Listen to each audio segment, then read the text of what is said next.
Welcome back, friends, to another weekly video. It has been a wild couple of weeks as the world has been dealing with the coronavirus pandemic. So the stock market has gone down, it's come back up again a little bit, but there's a lot of volatility and uncertainty. Countries around the world are on lockdown as they're dealing with this, and the world economy has come to a halt. And so this week in this video, I want to discuss the question that is on everybody's mind right now. How do you turn the economy back on?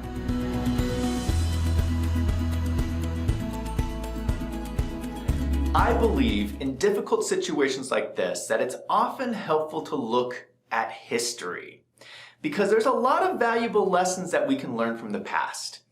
And in fact, we have been in similar situations to this before. Not only that, we have a roadmap on how to get out of here. So we are going to look back in history, 670 years, to a period called the Middle Ages. And specifically, I want to look at an event called the Black Death. This was a pandemic that lasted 5 years, from 1347 to 1351. This was a disease that started in China and moved up the trade routes into Europe. Once there, it killed roughly half the population of Europe. Now let me be very clear about something. Our current situation today is nowhere near as bad as the Black Death. The Black Death was horrible. But I do think it's important to draw some similarities between history of what happened back then and what is happening today, because something very important happened after the Black Death. 50 years after that pandemic, the Renaissance began. And so here is the important question. What happened to take Europe from this period of time in the Middle Ages where there was virtually no economic growth and transition into the Renaissance, which was one of the greatest economic expansions of all time? What were the factors that enabled that transition? Well, when I look at that period of time, I see that there was 3 main factors that enabled the incredible economic growth of the Renaissance. First, let's start with markets. Now, the Middle Ages began with the fall of the Roman Empire. And the Roman Empire was great for the economy. It was great for global trade. And when the Roman Empire collapsed, it was devastating for the economy. The Romans had good trade roads, a common currency, and government standards that distributed best practices for things like growing crops.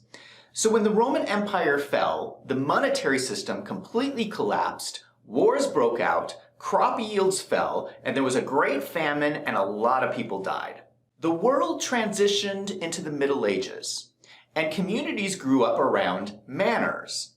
These were isolated communities that were self-sufficient, and trade pretty much stopped because there was no government to provide protection to travel between these communities. So commerce still happened within these communities, but it was done with barter because there was no currency.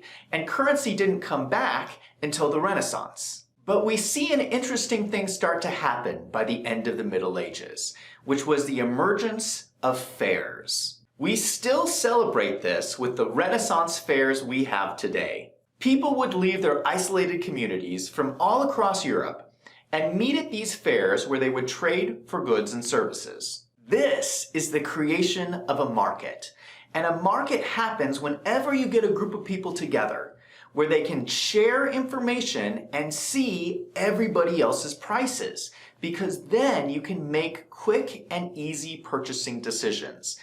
So these fairs sprung up across Europe, and this started enabling global trade once again.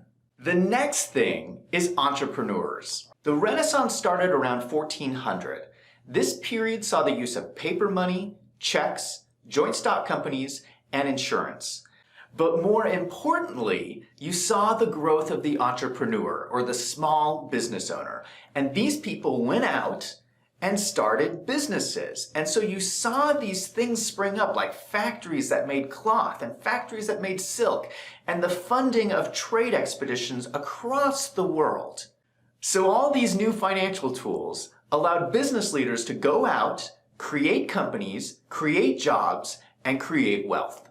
And the third and final factor is accounting. The Renaissance also saw the standardization of double entry bookkeeping. So we had financial markets, we had business owners going out and starting businesses, but those two things alone are not enough. You also need accountants tracking these business expenses and communicating that through financial statements. That is what accountants did, and I have other videos on this channel that goes into this in more depth about double entry bookkeeping and the father of accounting from this period of time named Luca Pacioli.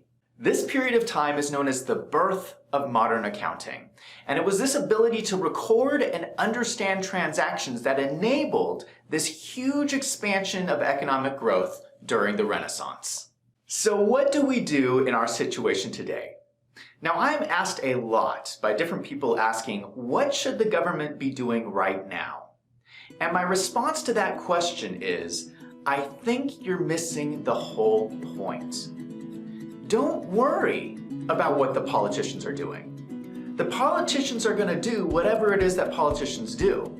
Now, they can certainly help the situation, but it's not politicians that grow the economy. It's you. It's the business leaders out there that grow the economy. So government is not even on my list. Back in the Renaissance, there was no big centralized government. So my message for all the business leaders out there is it is not up to the politicians. It's up to you. You have spent your entire lives figuring out how to make money. We know how to make money. We don't need the politicians telling us what to do. We know what to do. My only recommendation for the politicians is to listen to your business leaders and do whatever it is that they say. Because we know how to turn the economy on. If you give your business leaders what they need, they'll go out there and make it happen. This economy will turn back on so fast, it will make your head spin. Because the only three things you need to turn the economy on are strong financial markets, entrepreneurs going out there and staying busy, and accountants tracking everything. Good luck to everybody out there. Stay safe. This is Zach from Wolves in Finance. Thank you so much for watching. Let's go out and make some money.